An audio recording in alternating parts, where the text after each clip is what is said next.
Well, hello, everybody, and welcome. We are live, and as usual, it takes a couple minutes for everybody to come live and be with us. So, going to wait a minute or two before we actually get started. Um,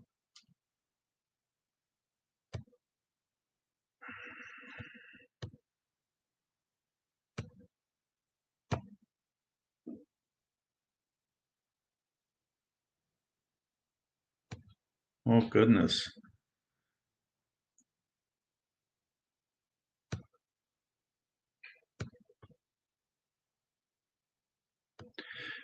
Well, hello, everybody. I'm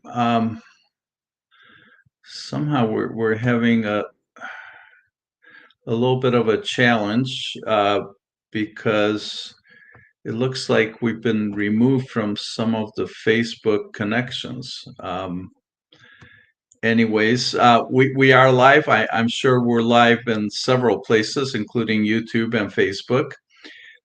I'm going to get started. Looks like we do have a few people with us, and welcome everybody. I am Peter Goldstein, founder and chief synergy officer with We Did It. And our mission is to provide a platform, create a community to serve the ambassadors of the plant-based movements, the vegan movement, the whole food plant-based for health, vegans for animal compassion and animal justice, for climate healing, and now we've added reversing world hunger and finding a solution for world hunger, because clearly that is part of the solution.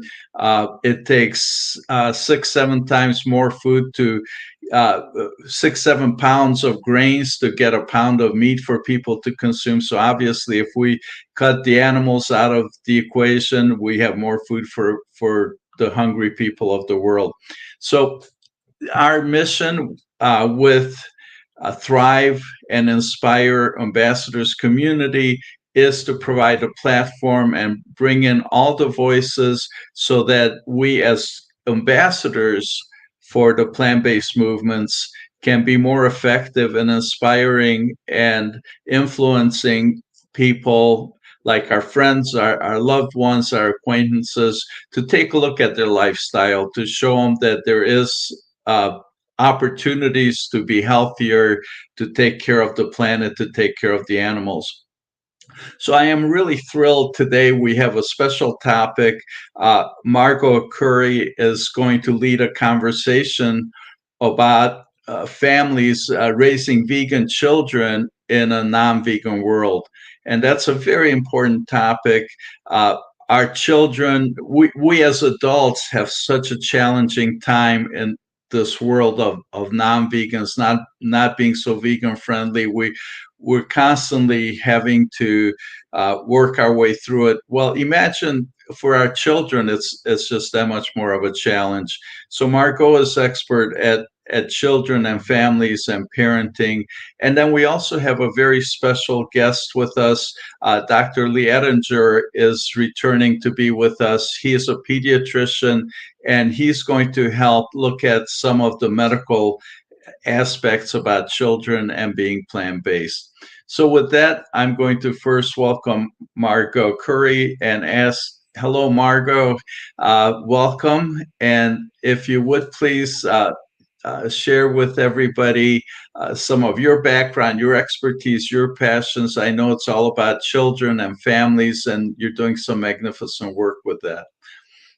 Oh, thank you so much. And thank you very much for this platform, Peter. I love what you're doing. And I think it's just Thank you. amazing. Yeah, I know how much work goes into it, so I appreciate it. So I'm a corporate advisor right now for some ethical companies, something I'm extremely proud of. And I've transitioned really my focus into helping parents and mothers as well. I'm working with some nonprofits, but I'm also a mother of 3 vegan since birth children. So I say vegan since birth. We've been, veganism to me is really about the lifestyle. It's not just about what we're eating, but from our heart, from our heart forward. So 12 years ago, when I went vegan because I could no longer keep doing some of the things I knew was causing so much harm, I decided before I had children to do it myself and then to have vegan pregnancies. So here I am, 3 children later, they're thriving. My oldest just turned 11, and I'm just so thrilled to be supporting other mothers going through the same challenges that I went through. That's beautiful. Thank you and welcome. And I would like to invite everybody in our audience. This format here today is a conversation, an open discussion. We're here to answer questions, and so please do post your questions, and we'll address them pretty much real time as opposed to waiting till the end of the presentation. So, and with that, I'd like to welcome Dr. Ettinger. Hello there. And Lee's working as Dr. Herbivore, and he has an e-education, a school, and he's a pediatrician. He knows all about health and children and pregnancy. And Lee, would you please talk a little bit about your passion and your work? Well, let me say thank you for having me here, but I would say that Margaux knows a lot more about pregnancy than I do. But yeah, I can comment as a father of 3 children and as a plant-based pediatrician. I'm here to help support the conversation. And thanks for having me. Well, thank you.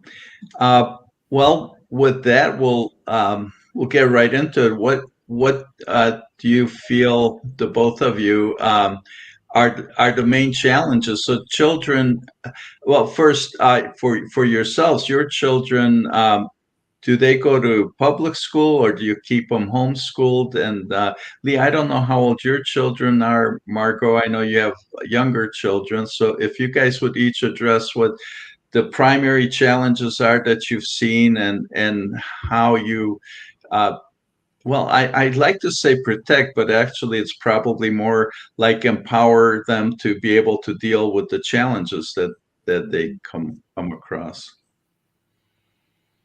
Absolutely. Would you like to go ahead, Lee, first, or because you first, please. Oh, thank you. So my children are young, Peter. Yes, they're 11, 8, and 6. My youngest is turning 6 this month. And yeah, I'd love to address some challenges. And also, I'm so thrilled to have your perspective, Dr. Ettinger. I also had pediatricians in my life, obviously, and it's just absolutely refreshing, by the way, to meet and to communicate with pediatricians who have basically looked at the research, or that have looked at the science, as some cardiologists in my life would say. So the challenges are so many. I do remember going through quite a bit with my own physicians. I had a midwife, and then my third, I just gave birth at home with some doulas for many reasons. But basically, the professionals in my life told me how, in not so many words, told me how unhealthy it is, and how basically how I was abusing my children to raise them plant-based, and that they weren't going to grow, that their teeth were going to deteriorate, and all of the health issues. So as a new mom, I work with so many mothers, and the common thread is that it's a very vulnerable time. It's sort of like we're having a new baby, we're growing a new life inside of us, and what we did for ourselves is amazing, but now we have this responsibility of a whole other life that we're bringing into the world. So we're vulnerable, we're thinking, we have to do our own research, unfortunately, because as you know, the meat, dairy, egg, sugar lobby, whatever, is so rampant, and they're pouring so much money into convincing the public and parents that it is actually healthy, when in fact it's not. So this is what we're up against as parents, is it's not easy to find the truth about these industries, and it's not easy to find the truth about our birthright and our health and what we're actually meant to be eating. So I had to spend hours and hours and nights and months doing my research. And thank goodness, I always say, thank goodness I was stubborn or confident or whatever, because I said, no, I'm sorry, I have done my research, and my pregnancy will remain vegan, and I'm doing it the right way. And also, my child, I'm going to give them the choice. You know, I'm not going to force violence or animal products onto these babies when in fact they don't really want to eat it anyway. You know, they're born compassionate and they're born wanting to eat veggies and fruits and the rainbow. So that was my perspective and my take on it. And I didn't feel I was forcing them to be plant-based at all. I feel the opposite. I feel we, as parents, the majority of us, and myself as a child, we were forced to eat the animals. So I'd love to hand it over to you, Dr. Enger, to hear your perspective as a parent and physician. Yeah, that's a good point about the inherent compassion of children. You could take a baby lion in a room and give it an orange and a rabbit, and it will eat the rabbit and play with the orange.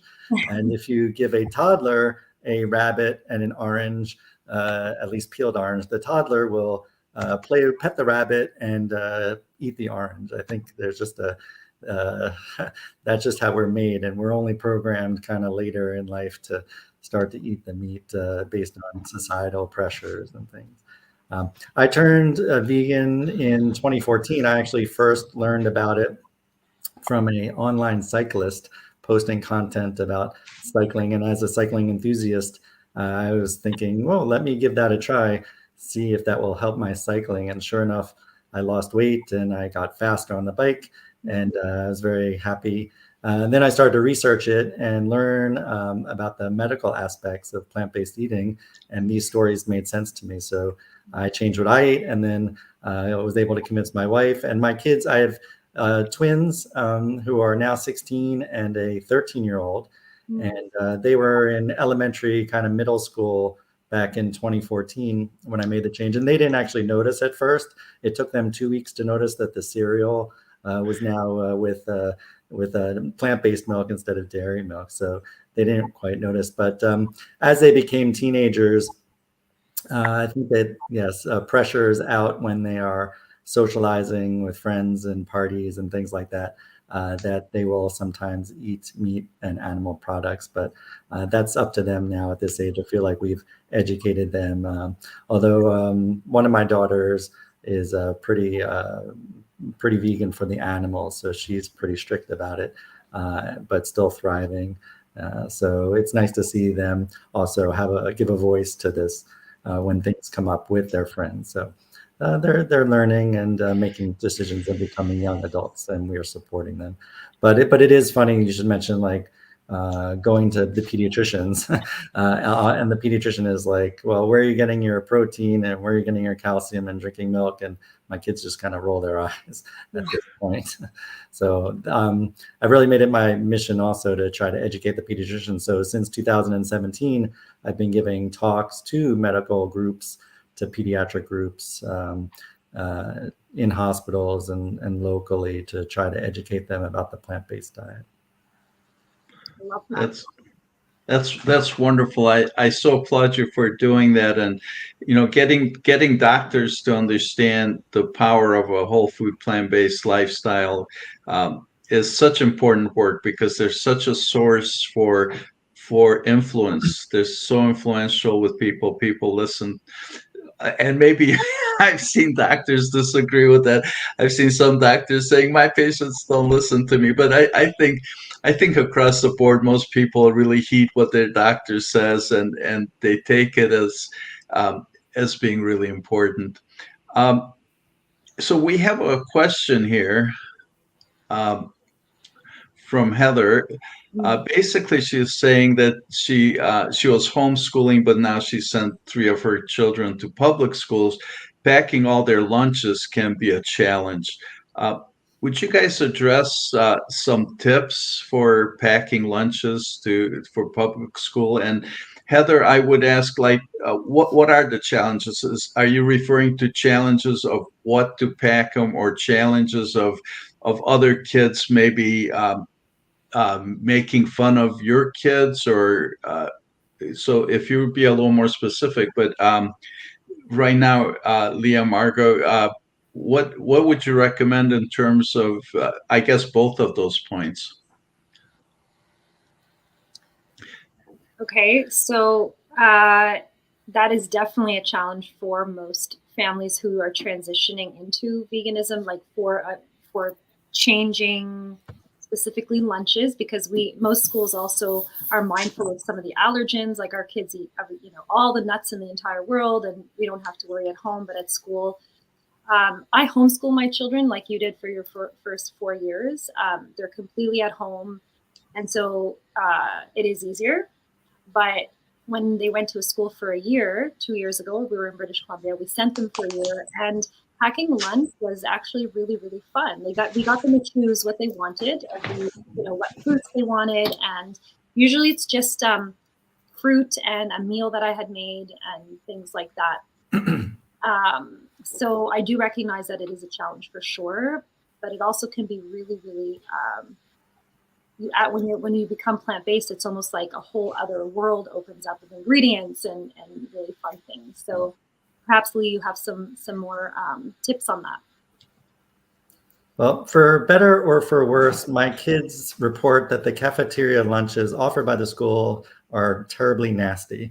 So they are happy to pack. They actually, for several years now, they're teenagers, they've been packing their own lunch. And so they pack the night before because we're always in a rush to get out of the house in the morning. So we have them pack their own lunch the night before. And often it'll be leftovers. We make enough dinner so that they can take leftovers, and that works out well. Or just giving them enough varied options in the pantry, in the fridge, so that even though the three of them have different tastes and preferences, that they have enough options available to them to make a lunch that's satisfactory to them. I would love just to comment on the giving them choices part that you said, because that is so true. Even so I went vegan for ethical reasons. That was my lens, and then nutrition later. But my children from the beginning, I always showed them the truth of what was, so they were making their decisions. I find same thing for lunch, same thing for what they're going to learn that day. If they're able to have a say in what their lunches are going to be, I find that really, it makes a huge difference. Yeah, it's helping them become more independent and have some sense of pride and ownership over what they're doing. And if they're sitting there at lunch and not happy with their options in their lunch bag, it's their own fault. They're not angry at mom and dad. Yeah. It's a great idea. So that involves them understanding what something about the foods that are available and being empowered. That's a beautiful thing.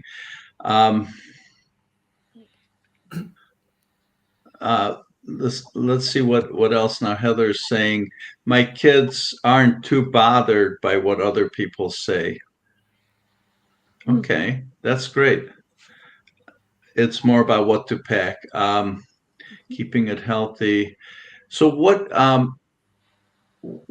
some of the things that you would recommend for parents to have available for their kids for healthy lunches? So my children are out of school right now, so I'm going to hand it over to Lee. But I do have, we just eat everything that would be eaten in a healthy, plant-based, basically what people in blue zones eat. If you've ever read the Blue Zone Diet, it's just a huge array of beautiful seeds, nuts, fruits, root vegetables, just the rainbow. I'd offer everything like that. Sweet potatoes is a huge thing in our family, so I would bake sweet potato rounds in the oven, and it's just, they love it. It's healthy, it's filling, it's nourishing. Really anything that's going to give them nourishment and energy. And for anyone listening, by the way, there isn't a single nutrient you cannot get from a plant. Every single nutrient is available in plant form. You don't have to, you can, as Susan earlier mentioned in the comments, you can cut out this middleman, so to speak, this animal. So just for some confidence for parents, lunches can be wholesome, healthy, and everything on plants. I grew up on peanut butter and jelly, and I know peanuts can be a problem, so there are all sorts of other nut butters, but peanut butter. But lots of leftovers from dinners. We eat a lot of rice in my house, so for dinners, so we just pack up some extra rice, mixing it with, if it's going to be beans or other, or we like the Trader Joe's chorizo. That I would add that the whole foods plant-based diet for adults might not be enough calories for growing kids. Especially kids have smaller stomachs and can fill up more easily on fiber and water content. So an adult who's perhaps watching their weight or eating this way for heart disease or things like that is really trying to, with the whole foods plant-based diet, fill up on fiber and water. But for the growing child, often they need more snacks more often because they have a smaller stomach that can fill up more easy. So I would just be careful not to inadvertently or accidentally be calorie restricting the child with all the whole plant foods, and allowing the child some more of the processed foods, minimally processed foods, or even the products that an adult who's doing this more for health reasons might be avoiding, like the plant-based meats or plant-based desserts or things like that, whereas a growing child might need that extra calories to grow and to be active. Yeah, when we do that, Lee, by the way, I just want to see if this is helpful. When we do those alternatives, we always read the ingredients for the healthiest ones possible, and they, the calorie thing is a good idea. Thank you so much for mentioning that, by the way, because that's so important. That is so important. And not having young kids myself, it's a point that I haven't really been aware of, and maybe there's some others too who are following a whole food plant-based lifestyle for adult health. Dr. Ettinger, would you address some other guidelines that we may want to look at that would make it different for children from adults? Right. So it's often the whole foods, plant-based, no added oil diet is what's often recommended for people with heart disease or people watching their weight. But I would recommend adding some of the cooking oils and vegetable oils back in for the growing child so that they can get the adequate calories. So often the whole food plant-based diet is 80% carbohydrates, 10% fat, 10% protein for an adult. But for a child, maybe that should be, a growing child especially, maybe more like 65% carbohydrates and more of the oils, avocados, nut butters, things like that, that have the fats to help a child grow. Notice I'm not saying more protein, because we're all getting too much protein, and the growing child doesn't need extra protein for growth. Most of that is turned into nitrogenous waste and just urinated out. But adding more of the processed carbohydrates and more of the oils and fats found in avocados and things like that can give the child calories to grow. They're already getting enough protein. You don't need to give more protein to a child to grow. Yeah, that's awesome, because that is, of course, what people hear first usually is, where are you getting your protein? And it's really worth mentioning. Or iron. They wonder why we think plant-based iron is amazing, right? There's so many reasons why animal-based iron is not amazing, and things like that. So there's a lot of misinformation, as the next comment has mentioned, given by our doctors, and that was extremely challenging for parents who are not physicians, who didn't study this information, who had to go in and study. And what led me to have a certification in nutrition, basically for my family, to make sure I wasn't really harming them in any way. So yes, that's beautiful. And somebody had mentioned Dr. Clapper, who's doing a lot of work with educating, working with the medical schools to help educate doctors, because this is totally crazy to me, but as of just recently, a couple of years ago, doctors would not have almost any nutritional programs in their education. So maybe a couple hours, maybe not even that, but most doctors had none. So there's an important movement going on about including nutritional education for doctors. Unfortunately, it's mostly the curriculum is probably pretty heavily influenced by pharmaceuticals and procedures, and there are more and more doctors and more people working towards getting nutritional education and for doctors, and certainly so that we can get people to be healthier and be vegan. So Amy Goldstein's saying, I think echoing some of what you two have been saying about feeding children higher calorie whole foods like nuts, seeds, dairy butter, especially chia and flax. Also focusing on whole grains, legumes, and beans. So what would be a couple ideas for things that kids could take to school for lunch that other kids might be curious about? So if there may be something that because I know kids frequently trade and share their lunches, and so how could they be ambassadors to help other kids see that there is delicious plant-based foods available? Any ideas on that? Yeah. I caught you guys by surprise, at least. Yeah, we need a plant-based superhero or cartoon character, I guess. Yeah, the first thing that comes to mind are things like healthy burgers, because everyone thinks, oh, they were deprived of burgers, or things like, things that people find to be a treat. Well, when we make healthy burgers out of beans and sweet potatoes or whatever, even the plant-based options out there, like you mentioned, Lee, when we offer that, I still find, because we're living in this vegan world, I step out of it and I still find people are surprised that I had a burger for a plant-based burger for supper. But perhaps something like that, a healthy treat like that, or there's everything. I don't feel like children are lacking really in any, like, everything is available. They miss nothing in the animal-based product world. That's my feeling on it. So everything can be replicated or given to them. I don't know about the lunchroom, but when my kids have friends over for sleepovers or just play dates, or they're teenagers, it's not play dates anymore.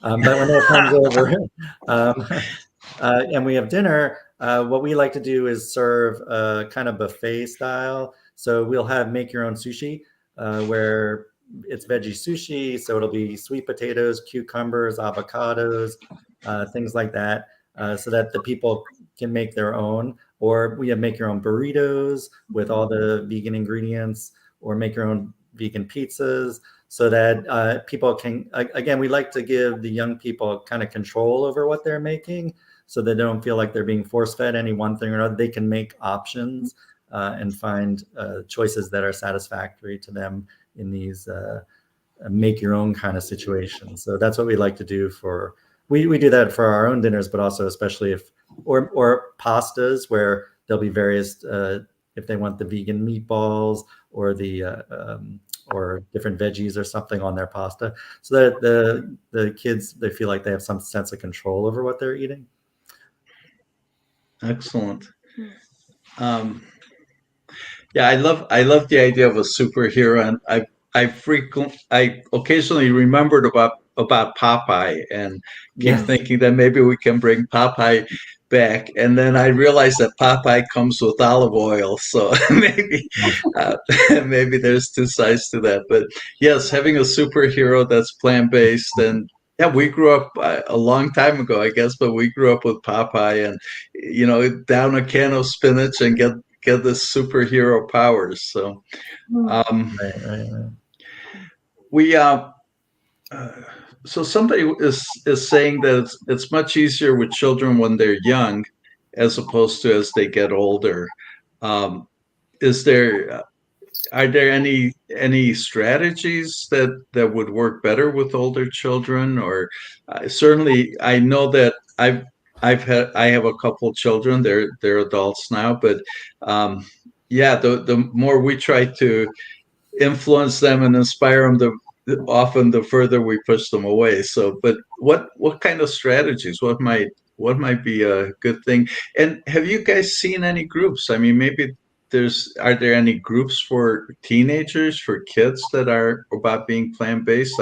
I see these adult groups. Yeah. I just want to mention about some of the things that I've discovered, I think, in my experience in working with some families and, yes, talking to teenagers. I find that they're knowing the truth. Like, basically, I mean, yes, the nutrition is amazing, but when we show our children age appropriate videos on where where the meat comes from, where the dairy comes from, where the eggs come from, there are amazing videos for teenagers and children, like Bite Size Vegan. I love following her stuff because she really talks to the child and she doesn't diminish their intelligence. All that to say, because there was a comment here. Yes, I agree that the earlier the better. If someone goes vegan and their children are teenagers, it is going to be sort of a challenge because teenagers are challenging anyway, and they're already sort of saying no or whatever, or just wanting to be more independent, have autonomy over their choices.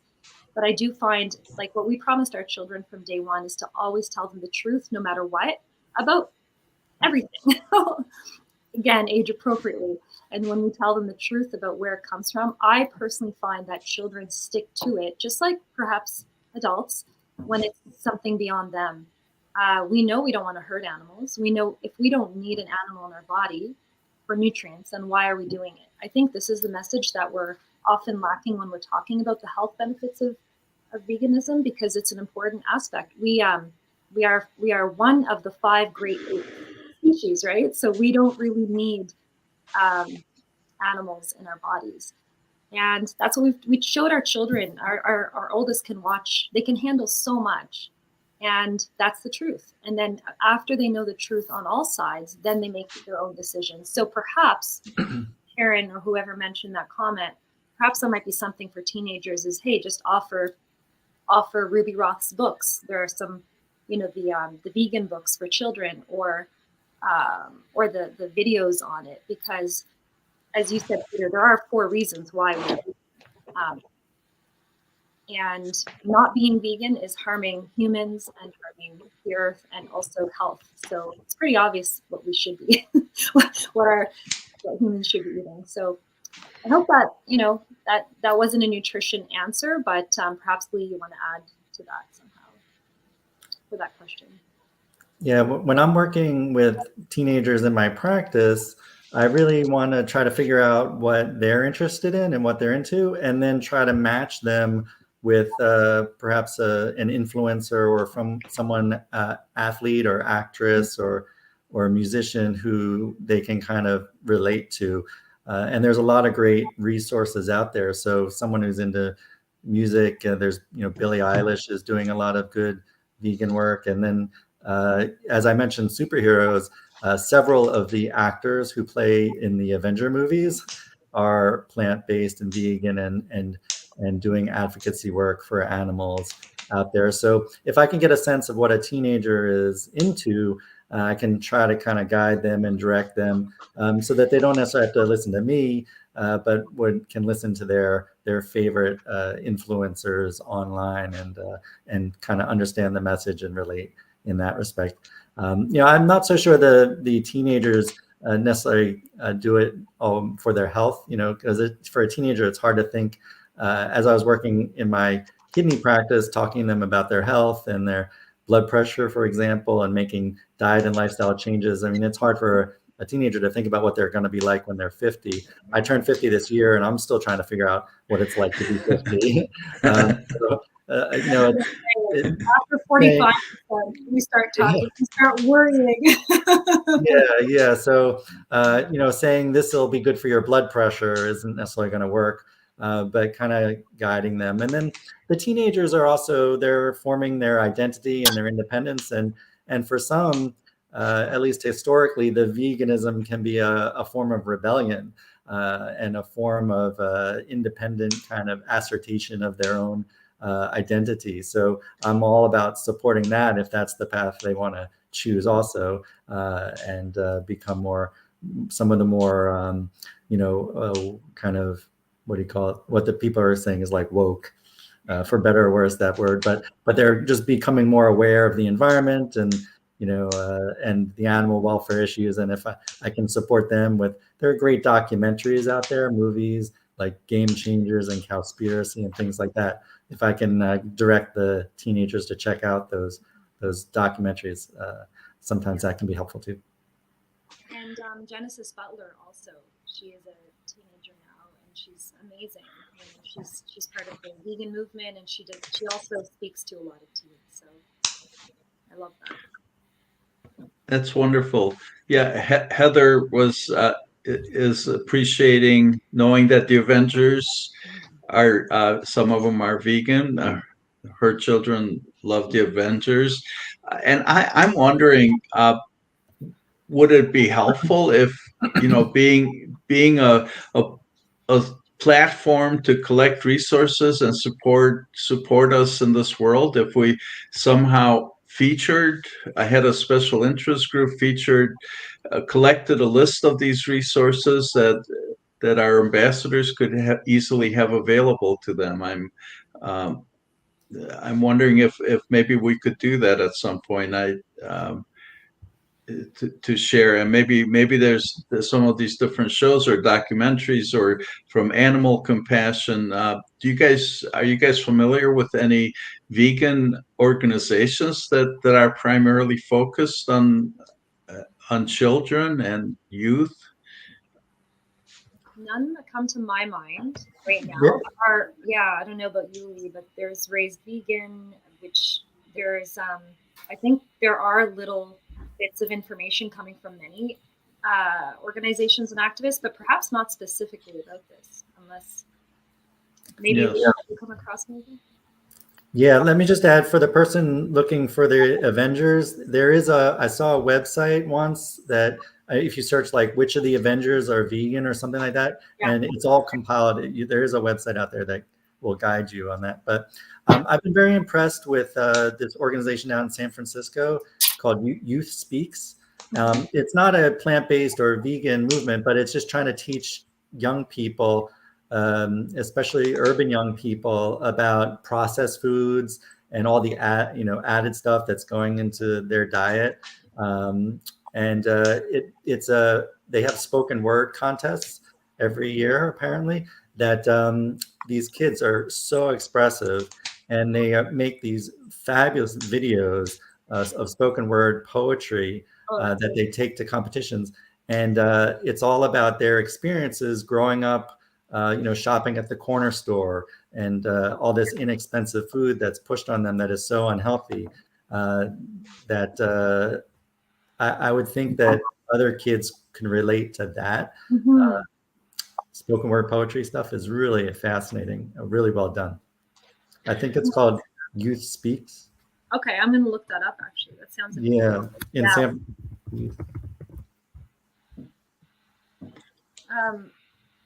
I just would like to touch on what Karen wrote, if you don't mind, Peter, about Yes, and I was going to, yes, Karen, please go ahead, Margaux, share what Karen's writing. And I visited this, and while you're sharing, Karen, please share what's behind the meaning of 6 million seeds. Is that, Margaux, is that what you're? Yeah, her earlier comment, but this one as well. Yeah. Okay, yeah, please go ahead and comment on what Karen's sharing.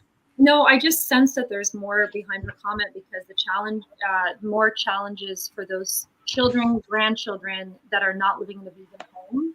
And that is so true. She's trying to be a role model. I do know a lot of grandparents who have gone vegan. I mean, my dad is one of them. It's amazing. But I know how challenging it can be to try to be the role model for the grandchildren or for children living in a non-vegan household. And perhaps I can offer some relief when just have faith. There's nothing that we can I find there's nothing that we can actually force or do. And oftentimes when it comes from the mother or the grandmother or the family member, it doesn't really stick anyway. So Karen, if you could I just tell my dad or whoever is talking about the same topic, just have faith that the more you do it and live by example and offer, amazing, delicious food to them, the more likely these little seeds will be planted. But I've rediscovered my own faith lately in myself and in all of this, and it's been amazing because relationships, it can be rocky. You know, we can create rocky relationships trying hard to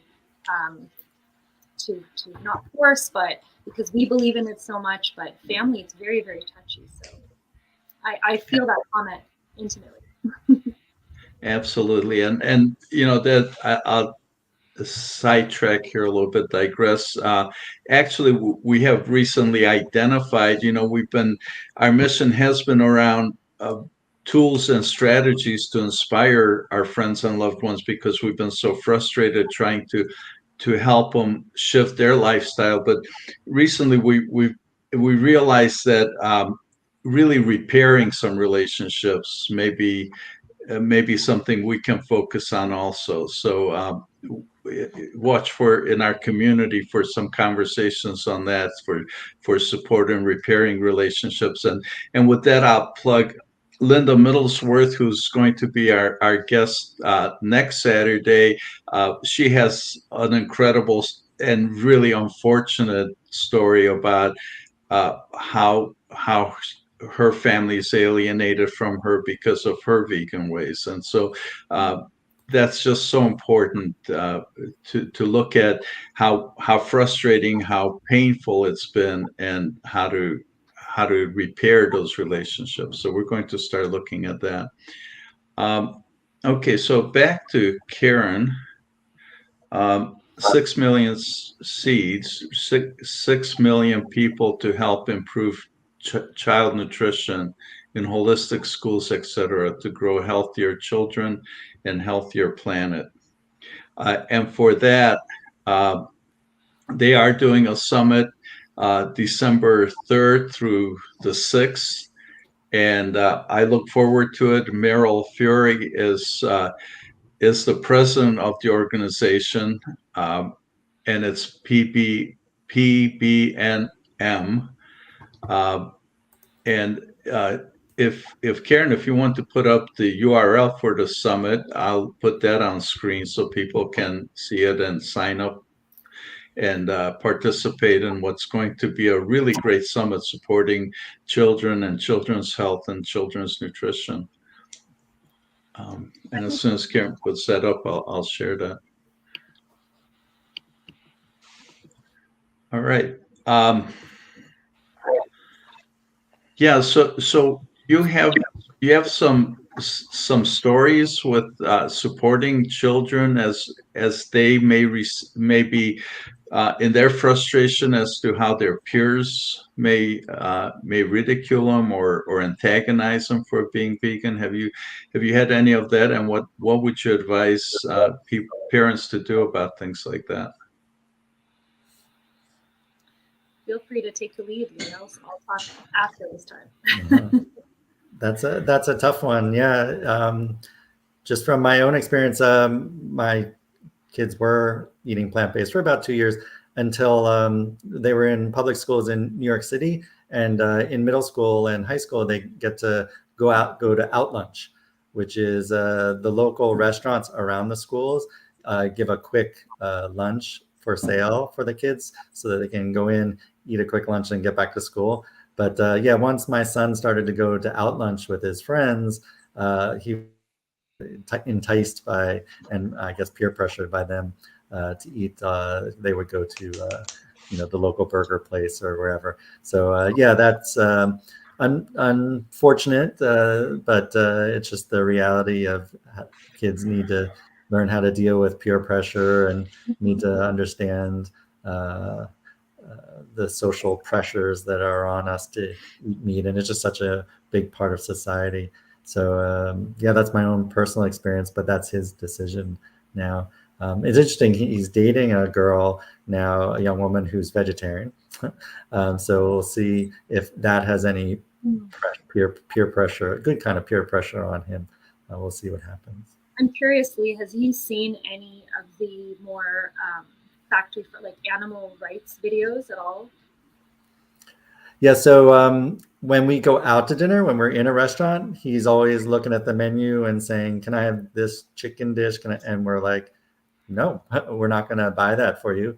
What you do with your own money that, he has his job and he's earning his own money, that's up to you, but we're not going to buy that. stuff for you. And my wife was like, we'll buy it for you if you watch these videos to see Yeah. where your food comes from. And he refuses to watch the videos.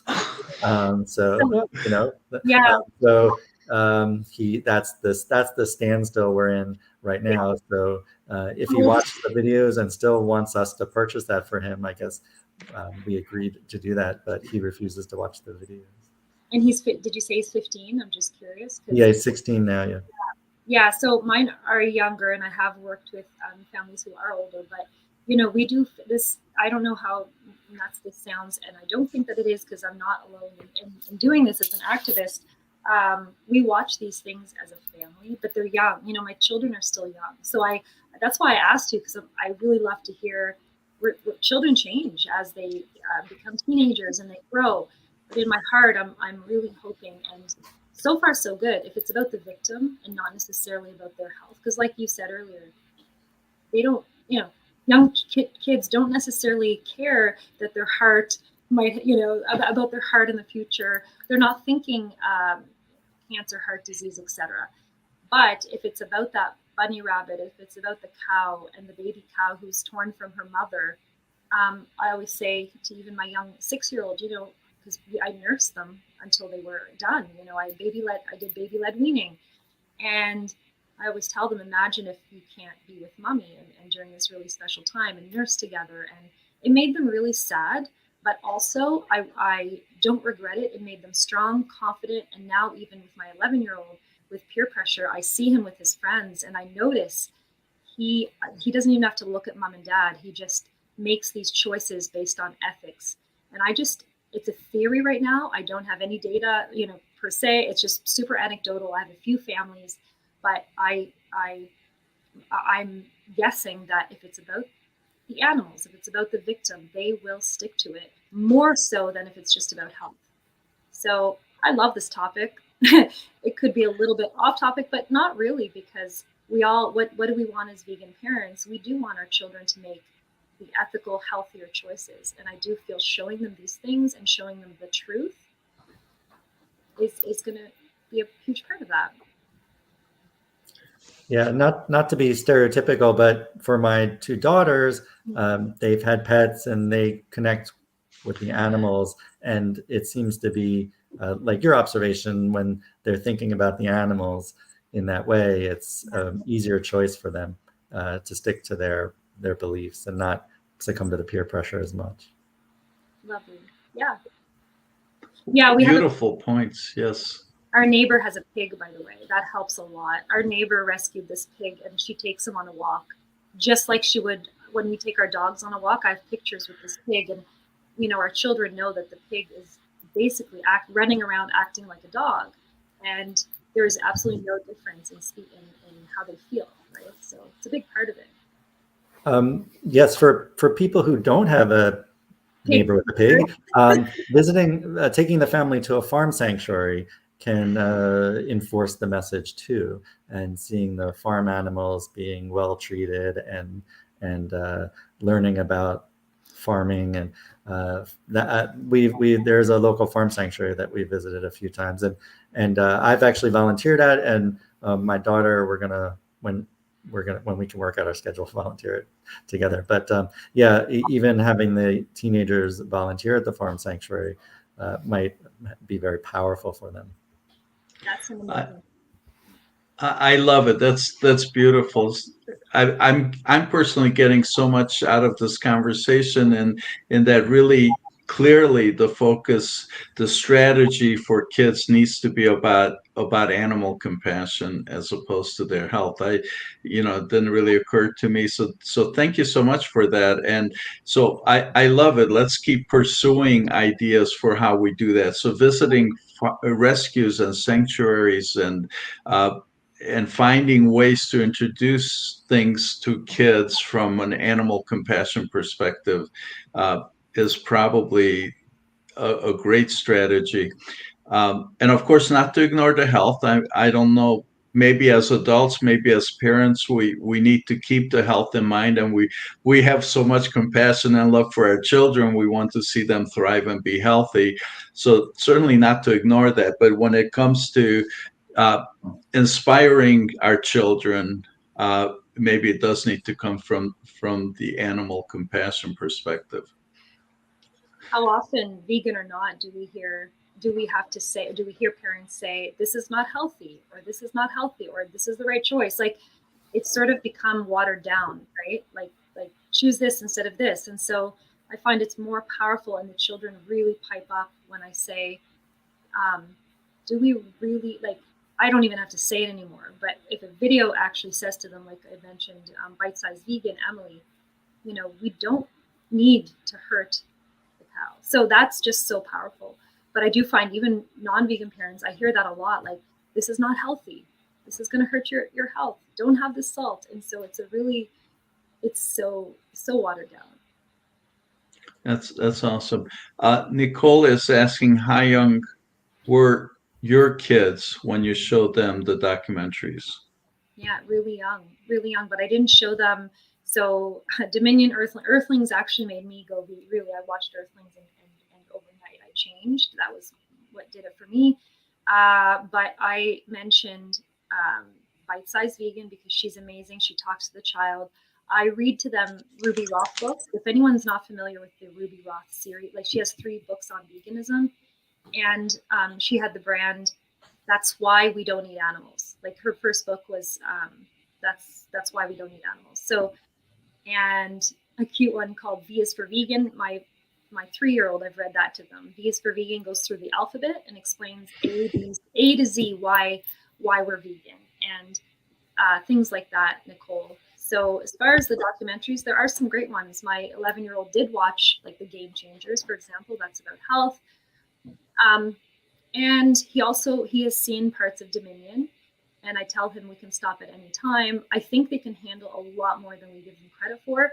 I want to say that our society shows children horror movies, and we show them horror stories, and people killing each other. Blood is everywhere, and whatever it is, and no judgment whatsoever. But the point is animals are living a real life horror story, real life, and that is why it's so painful to watch for adults, because the guilt. Oh my gosh, I can't have my hot dog or whatever it is. But we vowed to tell them the truth about everything, and if they ask, they're getting the truth.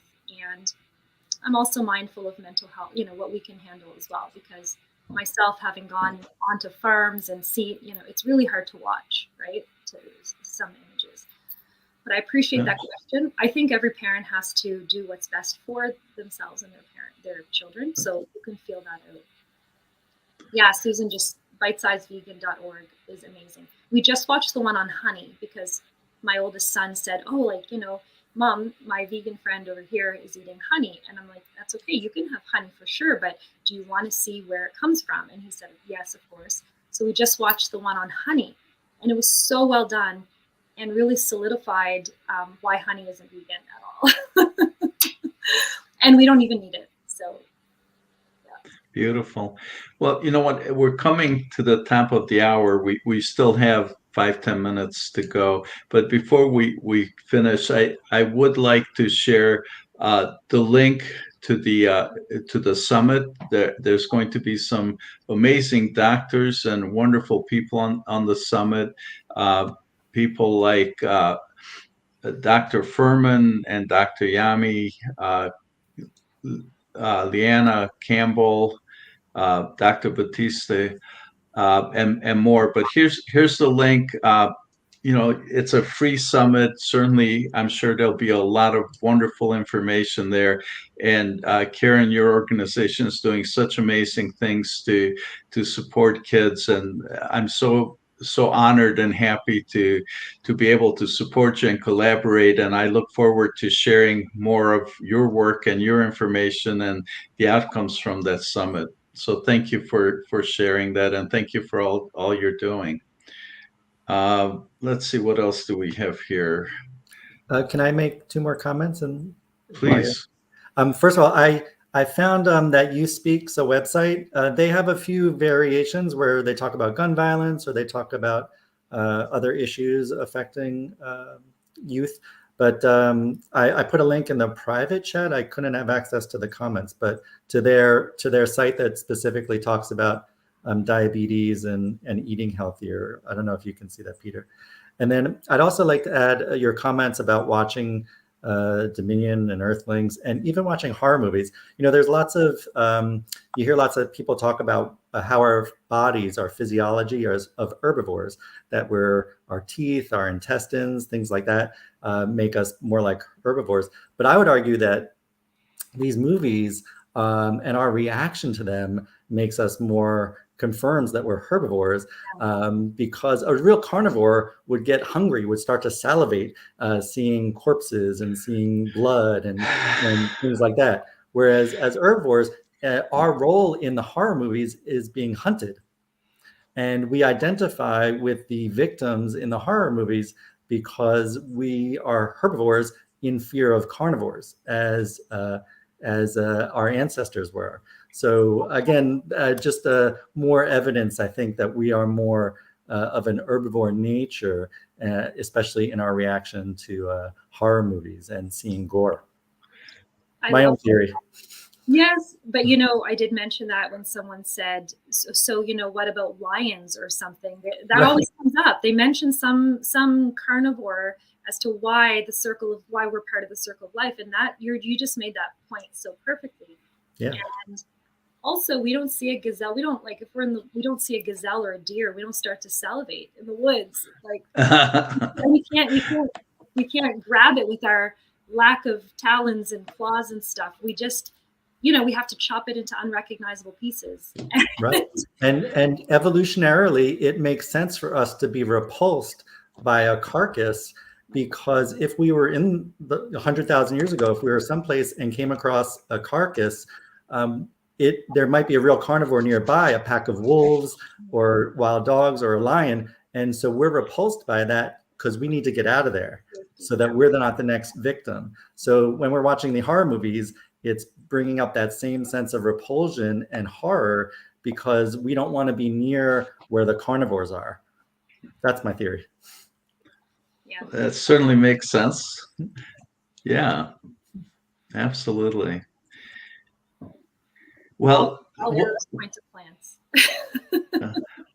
Such a wonderful conversation. And Heather, Susan, Karen, everybody who's contributed, thank you so very much. Let's continue the conversation. Let's compile these resources. That's very fundamental to our mission, is to compile resources, because our goal, our vision, our mission is to empower the plant-based consumers, the grassroots ambassadors, as we like to call ourselves, to empower us so that no matter what situation we run into throughout our day, we have access to the most appropriate information. So some of these resources are absolutely amazing, and I know that we'll have a chance to share them with parents and share them with children. And so Susan, Karen, Heather, and everybody else, please, let's keep the conversation going. Let's amplify it. Let's make it real easy to have these conversations and these resources available so we can have a happy, healthy, vegan, well-fed world. So with that, Margaux and Lee, please give us your parting comments or anything else that you'd like to add. Lee, would you like to go first? Oh, yeah, just thanks for having me. This is a great discussion, really great questions. And I think some great resources will come out of this conversation, I hope. Absolutely. Thank you. I echo that. And thank you, Peter. And Lee, thanks for your amazing research as well. And I'm looking forward to future things together. Yep. Wonderful work, everybody. Thank you. And namaste, vegan. With that, we look forward to seeing you in the groups, on the website, on the page, and in our groups and our communities. We're going to start publishing a calendar these Saturday conversations and keynote presentations are going to continue. We have some amazing people coming up. We're booked through the end of the year for Saturdays for the next 2 months, and we're looking to book other interesting, influential people who are making a contribution. And we appreciate our audience, appreciate all our members and all our participants. And with that, thank you so much. I look forward to hearing from everybody. Please feel free to reach out to me. Thank you very much, and have a great day and a wonderful weekend. I would mention that if any of you are interested in it, very important event for the weekend is Dr. Rao's VCOP, Vegan Convergence of the People.